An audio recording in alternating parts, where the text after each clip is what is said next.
Hello, everybody. Benjamin Nathaniel Reddick II here, aka the Violence Conductor, and I have a very special guest today. Nina, how are you doing? Hi, how are you?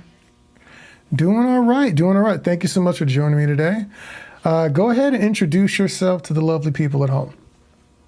I'm Nina Ameri. I'm the founder of Ameri Law. We are an entertainment and intellectual property law firm. I represent independent filmmakers, producers, writers, directors, helping them with production legal on their films, drafting contracts in literally every stage from the development, production to the distribution of their films. And I also advise them on intellectual property matters relating to licensing their intellectual property. Copy that. And how did you get started with that? Oh boy. So, I grew up in Los Angeles. My father was actually in the film business. He was a camera guy, an editor, he was an actor.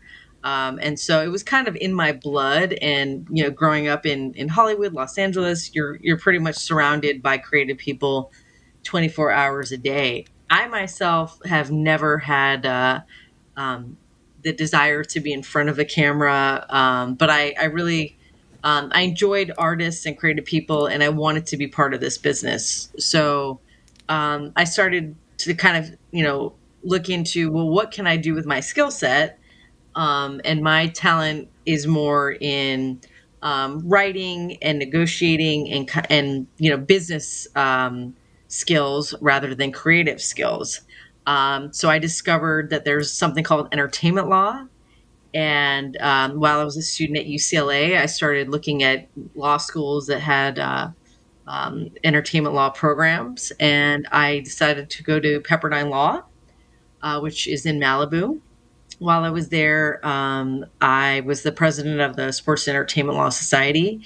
And through that position, I got to meet a lot of entertainment lawyers, and it kind of solidified for me that I did want to pursue entertainment law. Wow. Okay. So a couple things there. So your dad was a cameraman, editor, and actor. Yeah, yeah, it was. That's okay. That sounds like us here in Texas.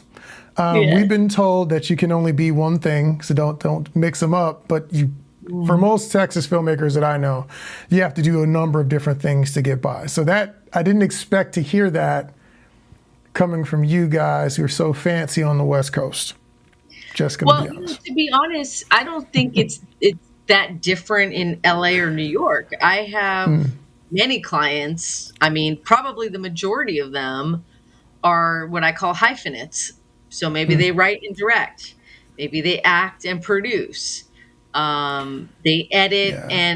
and write. I think that there may be a point in people's careers where they're like, you know what, I want to focus on one thing and one thing only. But a lot of people start out, with various, you know, um, jobs, Disciplines. Yeah. and then yeah, I think those skill sets are fantastic because you know how a production works, and I think there's a lot of value to that. I 100% agree. We're actually, weirdly enough, and I did not prep her for this, folks. This is totally accidental. One of our speakers this year, Austin Action Fest, will be Sheila VA Shalava, and it's funny because the reason we had her speaking is she's a multi-hyphenate. She is a actress slash producer slash musician. She's like a master flautist. She does theme songs. She's doing anime. It's all over the place. But she's having great success. And one of the things we wanted to talk to her was what was it like being a multi-hyphenate. So no, that's really, really awesome. I was just teasing you a little bit. Because I was told that when I lived in Hollywood, they were like, you can't do all the things that you say you're doing. It makes it too hard for people to know what box to put you in. But I was like, well, I don't really want to I'm like a borderline ADHD kid. I don't want to be in a box. I get bored if I'm doing that. So Well, I like like, being able to do everything. well, look at some of the best athletes. Some of the best athletes have played football and baseball, or you know, I think, I mean, that combo is There's several people that have had that combo, but Colin Yeah. Kaepernick, for example, he was great. He was an amazing baseball player and he was good at football. So I don't really believe that. Bo knows. As they said, Yes, Bo knows. exactly. He Yeah, Bo. did I mean, Bo. everything. One of the just do it, right? That's the theme. Did everything. You rated everything. Okay, so you go to Pepperdine. You do the whole film law thing. What was something that was surprising for you to learn while you were going to school about law and entertainment? I, law is very theoretical. You're reading cases that have been litigated about various issues. I really didn't understand what a transactional entertainment lawyer does until I worked at a distribution company called Region Entertainment. And one of the tasks that I had was to assist with the chain of title. And so what that means is that the company wanted to make sure that the entity that was licensing the final film had the underlying rights. So for example, the screenplay, if it was based on a book, okay, did they have the right to use that book, and then was a screenplay assigned to the LLC, and were all of the writers that may have worked on it, did they all have, for example, agreements where they assigned their rights? So I didn't really understand all the due diligence that goes on with creating a project. So that was kind of like an eye opener for me. Yes, and some of us are I've been in that situation once or twice. Even where I wrote something and then I wasn't the one producing it, somebody else was producing it, and Yeah. having all those things. That's not my strong point, which is why you're on here, to tell us how we're doing a terrible job and how to not get sued into oblivion. So we really appreciate you being here. We need people like you, because my mind does not automatically go there, when I'm getting spun up about an idea and trying to be creative. So, but I have been in that scenario where I secured book rights. Book rights and movie rights for an actual novel that was released, and had to Yeah. start going through these things to renew through these contracts and laws. So, no, that's actually really, really interesting to know. I'm sure I still It's a don't. big part of the work that I do is, the development of a project and making sure that we're starting to build that chain of title and there's no holes in it. Because here's the issue. You only get one crack at this, right? And if you're going and you're shopping a project around town and you don't have the rights to people are going to slam the door in your face, right? No one wants their time to be wasted. So I think that's the perspective that a lot of I think creative people miss, is that when you don't have those little things buttoned up and then you get that opportunity, which sometimes they happen fast, you want to make sure that you have all of your paperwork, your ducks are in a row, and that people know that you're serious, that you take this seriously and you treat it as a business. That's what it is. It's a business. The Oh, film business. It's the oh, entertainment business. that's really good. That's what's Alex Ferrari. He says, "It's show business, twice as many letters in the word business as in show." And I was like, "Ooh, that's really good." 100%. I And agree like with you that. just said, I think the great sage M. Mathers, maybe circa 1997, he said, and if I'm quoting this correctly, forgive me, he says, lose yourself in the moment, own it, don't ever let it go. You only get one shot, do not miss your chance to blow. Opportunity comes once in a lifetime. I'm not sure if that was an exact translation, but I think I got it It kind of was pretty close. good. Pretty good?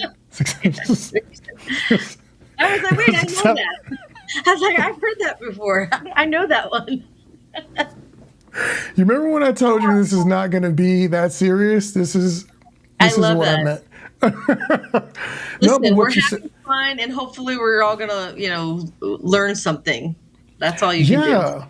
And I think one of the key things is that a lot of people, my film friends, we're into the vibes, right? We want to have a good time on set. And it's like, well, if you don't get this stuff squared away ahead of time, if you don't get the paperwork in order, even it's just like the set itself. You have to have like who's in the hierarchy established in your set. If you don't get those things together, if there's ever a problem, those vibes are gone. the money's messed up, your chain of title is messed up, you don't have the right No. insurances if you can afford that, you're going to have a major problem and nobody's going to want to come back and shoot with you again. And especially for us who are more on the independent side, the relationship is especially everything, because you can't finesse it with money. I can't coerce this guy to come back because the paycheck is so big. He's got to want to shoot with me. She's got to like the vibe on set. And if they're not liking the vibe on set or the product that we turn out, they're not going to come back to you. And that's really, really rough for those of us who don't have infinitely deep, Avengers pockets. I mean, I think that you hit the nail on the head. I always tell people this is a relationship business. And so if you want to be in this industry, it does come down to who you know. And the second thing it comes down to is your reputation and how you treat people. And, it's a small business, I mean, I talk to people, and if they've been in this business, as long as I have, after an hour, we can probably come up with 3 or 4 people that we have in common. So, you can't, I mean, there's nothing that can replace having a good reputation. That always comes first. Yeah, you can't escape yourself. No, you can't. No, that's awesome. And people talk. That's the other thing. People talk, and I've had 1 or 2 interesting endeavors, right? Adventures on set where I was like, you know what? I don't think we're gonna do that again. Not with that guy. And right. In general, that's not something that you go out and just gossip about. But there are friends of mine that were going to work with someone, and I was like, hey, man, I'm going to be real with you. Here's what happened. Make your own decisions. Maybe the paycheck's right. I'm just letting you know to be on the lookout for these scenarios, because this is how it went for me. Maybe different for you. This is how it went for me. So I think that's a reasonable thing. And just like if you had if I was going to get a distribution deal, I want to know if you had a bad interaction with that distributor. Did they not market your things at all? Did they, buy it and shelve it?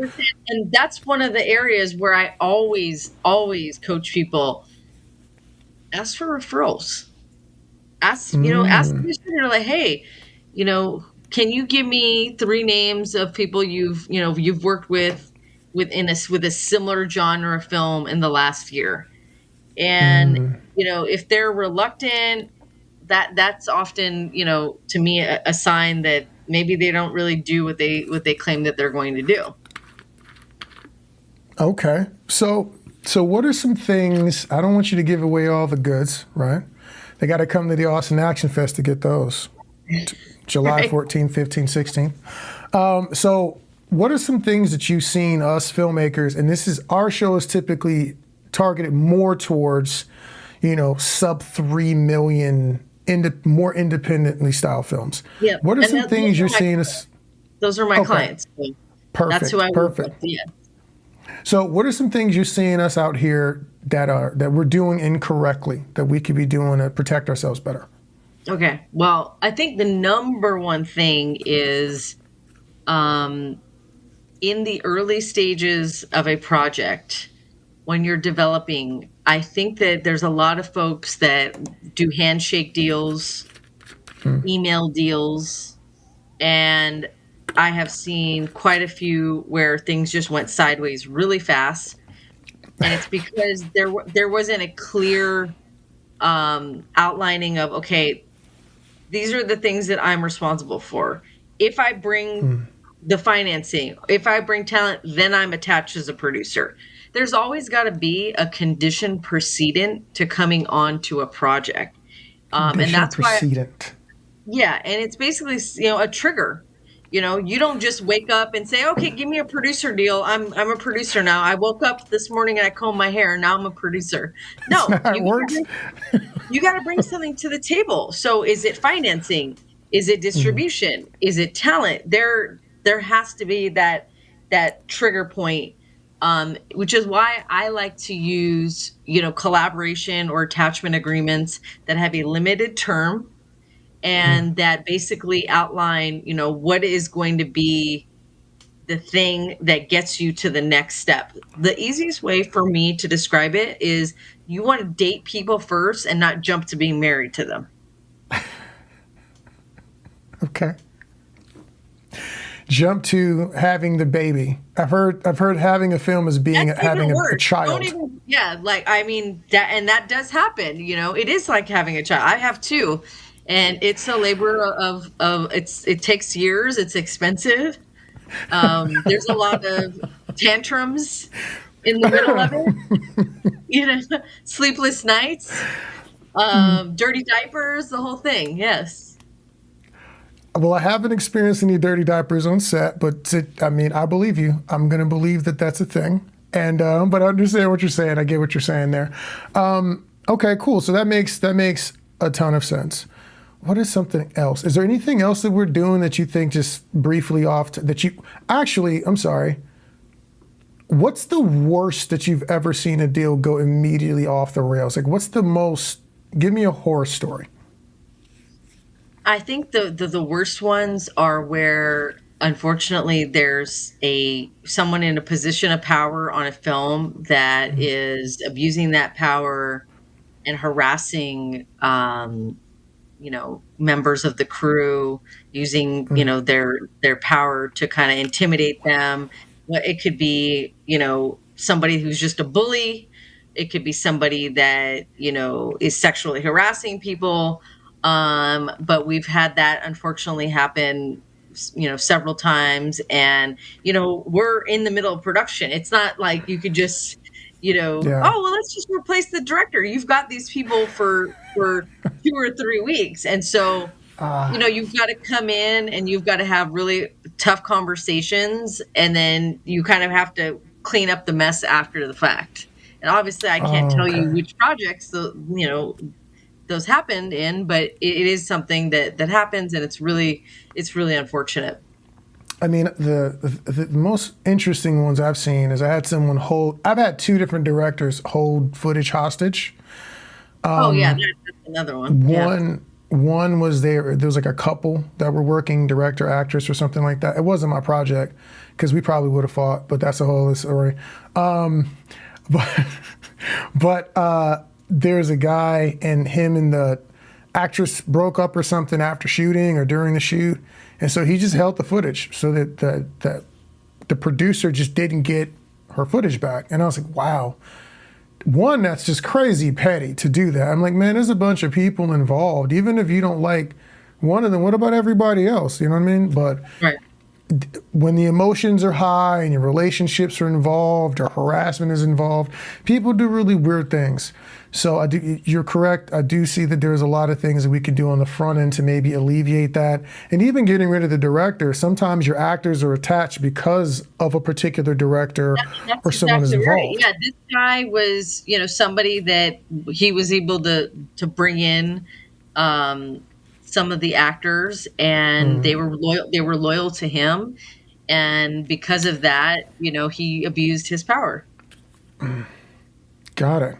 Okay. Well, that's unfortunate, but people, I hope you're paying attention that things always, when you date someone, Vet people, yeah, really and vet up people. front, they always look great the first Right. 60 to 90 days.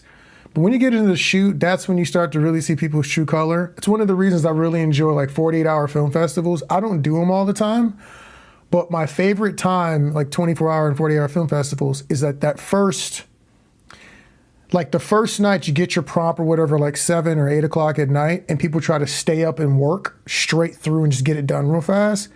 When you get to like 1 or 2 o'clock in the morning on that first night, I'm chilling. Right? I have my energy drink. I'm sipping it. I'm just waiting because I want to realistically. And people don't know this. Like, I'm always watching how you respond to stress. I Right. don't want to follow someone that when the stress hits, you crumble. Right. I don't want to invest my time because if I'm not the producer, my time is an investment if you're not paying me my full rate. I don't want to invest my time if I know you're just going to fall apart.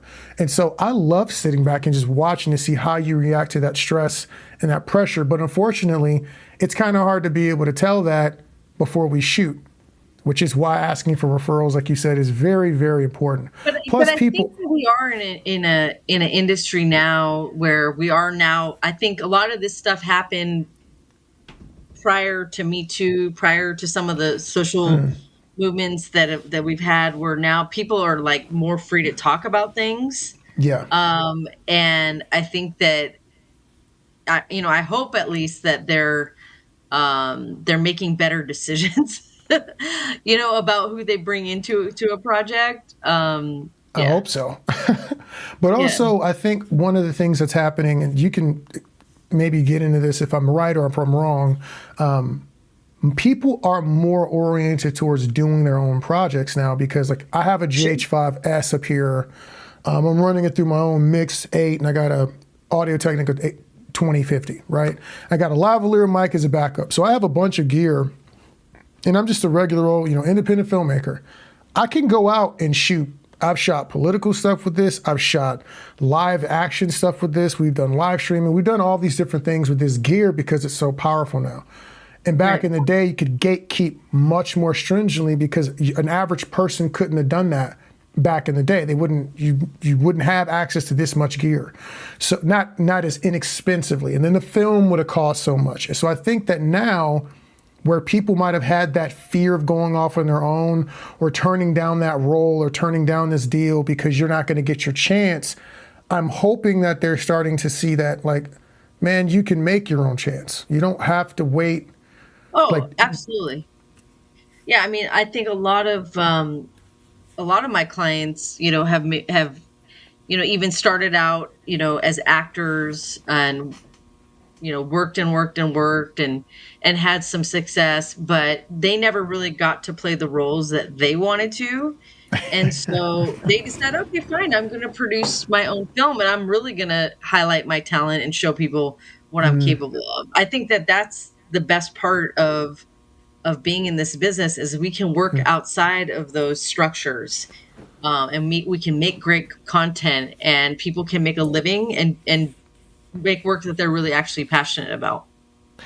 and that spot on, spot on. So obviously we're Austin Action Fest and Market, so we focus primarily on action oriented, more easily internationally distributed projects because action translates. That's kind of where what we highlight: action, horror, sci-fi, drama, all the genre stuff. But we got into this because we weren't seeing enough action here, and they weren't making action in the style that I liked. I liked fantasy movies and I liked anime, and I was like, well, I'm not seeing that being produced in Texas. So exactly what you said is exactly why we got started. It was for that particular reason. So you're 100% spot on. Well, and 100%. I think that it's just going to continue to grow, to be honest, because now with social media, there's also this amazing way of promoting work, and building communities around projects, and we didn't really have that, let's say 20 years ago. It's really in the last, I think, five years that independent filmmakers have really been able to create communities, and market their films, in a more organic way. Absolutely. So is there anything that you've seen maybe from the marketing perspective that has changed where maybe we're not handling those situations correctly? I mean, I think that there's a lot less theatrical distribution, more streaming deals than ever before. And I think that, there's a lot of filmmakers that are really, they really struggle with that because they want that experience of being in the theater. Um, and for many, film festivals become kind of a replacement for that traditional theatrical distribution model. Got it. So I just think that sometimes you have to really look at the hard numbers, and sometimes it just does not make sense financially, to do a full-on theatrical distribution. I've heard people talk about exactly what you're discussing, and their answer was, you know what? We might do a premiere in our hometown. We'll rent out a theater and we'll have a Yeah, big to do, it's called and floor then walling. Floor walling is a great thing if you want to just have that one-off moment. But a lot of times, um, a straight to streaming deal is going to be better financially. Yeah, and I've seen people use four-walling as like a way to recoup and raise funds. Actually, they're selling merch, they're selling hot dogs, whatever, and they're having a good old time. So that's something to really consider. If you can let go of that, and I feel bad because like I've done it. Like I remember the first time we did a project, and it was up on the screen, and I was like, I had this moment, right? But I didn't need a full I didn't need a full theatrical run. It was just cool to see it up on the screen. So you can rent your own screen now. Ever since the pandemic, theaters have made it really easy to rent your own screens. Yeah. And they have these deals for people I think it started when they started having those private screening parties for people, since they, limited number of people in the theater. You could rent it and have 20 of your friends come up. Talk to a theater, do that, and then take whatever deal makes the most sense financially for you and your investors. That's what I completely agree. And that's the bottom line. You have to protect your investors. If you want to stay in this business, you have to put them first. You have an obligation to put them first and to make sure that you protect their money. Absolutely. So I did have a question about that. I've had some couple people bring up some ideas, like with, I believe the terminology is cross-collateralization, but essentially they're talking about offering a slate of films to an investor or group of investors versus just one, so they can recoup if one of those hits. Have you heard about any independent filmmakers doing something like that, and have they had success? I mean, people create film slates all the time. I think the ones that are more successful tend to be like horror genre. Because those films do better internationally. But yeah, I mean, a film slate, it's just like any kind of investment. You diversify, you lower your risk. But at the end of the day, every film is going to be analyzed financially. So, you don't want to you may not have, 6 or 7 home runs, but you at least need all of them to get on the plate, right? You need some base hits. You don't want to do that, right? That's my best analogy. Maybe not all home runs, but let's get them all to the plate. No, that makes a ton of sense. Okay, and I mean, and I've had a couple of people who brought that up, and I was like, you know what? That's a reasonable thing. And a matter of fact, one of the guys who brought it up to me is a horror filmmaker. Yeah, so I think horror is, I always tell people, think about what translates across the world. And it's 2 things. It's violence and fear. Those are the 2 things that translate. So, you want to make an independent film. Those are the 2 that are probably going to be more viable commercially. And that was actually, again, one of the main things. And I'm going to take some chance to shameless plug here. The Austin Action Fest was started because I realized when we started doing our festival runs that a lot of these festivals were not incredibly action friendly. They were more, topical or, some sort of social conscious project. They loved those. They didn't like the action that people were doing all that much. And I was like, well, but these are the ones that could sell. Why would we not want to promote some of those guys too? And people putting their bodies on the line when they're doing these stunts and doing this fighting. And the artistry of that did not translate over to other individuals. And I was like, okay, cool. So that's why we started Austin Action Fest. But we are, every one of these horror movies has action, there's chase scene, there's gore, there's all this stuff, which is special effects artistry as well. All of those things are welcome at the Austin Action Fest. Please go ahead and submit. We love you guys as well. All right. Awesome. I might need like a NC-17 PG-13 copy of your movie because we have, younger adults in there. But, we can make it work. Totally off topic of that, totally unrelated. I met a guy named Kevin Lawson on one of my recent shoots I did. Kevin blew up on TikTok And I'm not advocating for the use of TikTok. I know it's very controversial. What I'm saying is he had a massive following on social media, I think in the form of TikTok, and that turned into a film career where he's Oh yeah, now 2 feet in. Have you 100%. seen a lot of people transitioning using their social clout to get in I there in front of mean, that camera? here's what I've seen. I've seen a lot of films that have maybe supporting roles Hmm. that have been offered to social media influencers, and it's because of those massive followings. And there's a lot of influencers that want to cross over into acting. Maybe that was kind of their original goal. And they have Uh, used social media as a way to get attention. So I don't think that it works all the time, but when it does, it's pretty amazing. yeah. Okay. Remember that, people. Keep your Facebook, your Instagram. Could be gold mines in there. Got to keep that. That's marketing and branding yourself, as they say. Awesome. So, as we covered a couple different things here, I'm trying to think, is there anything we didn't cover that you think will be important for some independent filmmakers, especially in Texas, to know?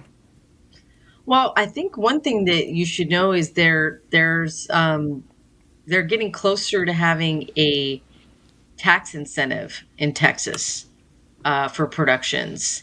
And I think that Texas is going to be one of those states where there's going to be a lot more production happening if it goes through, and it's looking pretty good. So I would say, just a lot of people are focusing so much on, oh, you need to be in LA, New York. I don't necessarily think that's the case anymore. I think that there's a lot of opportunity for Texas filmmakers and creators. And I myself, I have a lot of clients in Texas. I'm always excited to meet more Texas filmmakers, and I am planning on opening an office there in the next year. Okay, well, we'll definitely be calling you about that, and I'm glad to hear that. As far as the tax incentives are concerned, I want to know what the limits are. I think before it was, I think the minimum was like 250. I I would don't like to know see, the tax incentive, what the parameters are, or it's still, yeah, being something discussed, but it sounds like it's going to be pretty extensive, robust. Okay, and very competitive with some of the surrounding states, like for example, New Mexico and Georgia. okay. I definitely want to find about that. I hope that I hope they lower it. We have a lot of people doing $80,000, $100,000 productions here. It would be really lovely if everyone who says they appreciate small businesses and the artists would help the small businesses and artists, these small film entrepreneurs, as they are called, creative entrepreneurs, to get a little bit of money in their pocket. I mean, I know 80,000 may not seem like a lot, but that'll feed a lot of people. That'll put a lot. That's work for quite a few people for a few days. So I agree. we will see how that goes. If you know anyone who's involved in that, And people down in the comments. these small films, they end up being great stepping stones. So you can never, I mean, you can't write it off like, oh, it's just, it's a 250. I mean, some of the best films at Sundance are in that budget range. Correct, correct. And I'm like, if we want to incentivize our smaller filmmakers to make projects where they're from, like Texas, for instance, cut them in on some of those incentives so they can raise those funds a little bit easier. That's all I'm saying. They pay taxes too, so they should be able to get in there somewhere. Is there anything else you like to let our people know? Let everybody know where they can find you, or anything like that? Yeah, I mean, you can find me on social media. Ameri Law PC is my Instagram page. I'm pretty active on LinkedIn, Nina and Ameri. I have a whole video series on YouTube that talks a lot about various, entertainment law clauses, things to watch out for producers, writers, directors. So if you're interested in entertainment law, there's a lot of free education. on my YouTube channel. Awesome. Yeah, we'll have some links in the show description. We'll probably have this up probably, what day is it? Probably like Friday or Saturday this will be up, and we'll have that out for people to see. Thank you so much, Nina, for coming on, and we look forward to having you at the Austin Action Fest. Our screening date, we're looking at July 14th, 15th, and 16th. We're going to figure out what day we're doing Nina's part, but thank you so much, and we really appreciate you having you. Awesome. Thanks for having me. Awesome. You have a good day. And for all you people out there, thank you for watching us here at the Austin Action Fest and Market, or our podcast, Austin Action Fest and Friends. Go get those tickets, okay? Even if you message me directly, I might even have a discount code for you. Stay up.